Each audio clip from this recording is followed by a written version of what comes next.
இந்த வீடியோவில் இப்போ நான் என்ன பார்க்க போகிறோம்னா 2021 சைதாப்பேட்டை சட்டமன்ற தொகுதியில் யார் வெற்றி பெற்றாங்க, எவ்வளோ ஓட்டு வாங்கினாங்கன்னு நம்ம பார்க்க இருக்கிறோம். 2026 தேர்தல் சட்டமன்ற தேர்தல் இதை பேஸ் பண்ணி தான் இருக்குது. 2021 நடந்த இந்த ஓட்டு வங்கியை வச்சு தான் இதை பேஸ் பண்ணி தான் 2026 தேர்தலும் இருக்குது.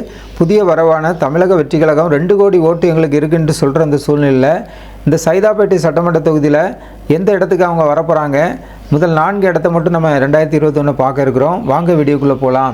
நம்ம பார்த்துட்டு இருக்க சைதாப்பேட்டை சட்டமன்ற தொகுதி திமுக வெற்றி பெற்றிருக்காங்க. 2021 80,194 ஓட்டு வாங்கியிருக்காங்க. 50.38% ஓட்டு வாங்கி வெற்றி பெற்றிருக்காங்க. அவங்கள ஏற்று போட்டிட்டது 2வது இடத்துல அதிமுக 50,786 ஓட்டு வாங்கியிருக்காங்க. 31.91% ஓட்டு வாங்கி 2வது இடத்துல இருக்காங்க. 3வது இடத்துல பார்க்கணுன்னா மக்கள் நீதி மையம் கட்சி 13,454 ஓட்டு வாங்கியிருக்காங்க. 8.45% ஓட்டு வாங்கி மக்கள் நீதி மையம் 3வது இடத்துல இருக்காங்க. 4வது இடத்துல தான் நாம் தமிழர் கட்சி 10,717 ஓட்டு வாங்கியிருக்காங்க. 6.73% ஓட்டு வாங்கியிருக்காங்க. இது அவங்களுடைய ஒவ்வொரு ஓட்டும் அவங்களுடைய சொந்த ஓட்டு, அவங்களுடைய கட்சிக்காக விழுந்த ஓட்டு. மற்ற எல்லா கட்சிகளும் கூட்டணி கட்சியினுடைய ஓட்டு எல்லாம் சேர்ந்து தான் இந்த ஓட்டுகள். 4வது இடத்துல இருக்காங்க நாம் தமிழர் கட்சி.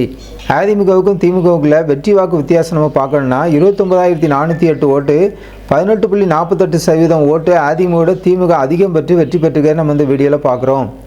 பதிவான வாக்குகள் 2021 எடுத்துக்கிட்டோம்னா 1,59,169 ஓட்டு பதிவாயிருக்கு. 57.5% ஓட்டு பதிவாயிருக்கிறத பார்க்குறோம்.